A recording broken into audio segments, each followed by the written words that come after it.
Bueno, hoy haré el tutorial de cómo hacer el sonido de un hueso roto en Foley. Para eso estamos en un espacio que no está tratado acústicamente, pero es una habitación pequeña la cual no causa mucha reverberación. Los equipos que vamos a utilizar para hacer este tutorial son grabando lo que es la cámara, la del Huawei Gen 9 2019, y en el micrófono que tenemos aquí abajo el mismo dispositivo, un Huawei Gen 9 2019. Para recrear este sonido del hueso roto vamos a utilizar el siguiente elemento. Vamos a utilizar apio. Bueno, ahora tomaremos el apio de la siguiente manera.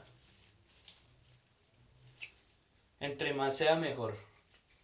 Ahora procederemos a recrear el sonido.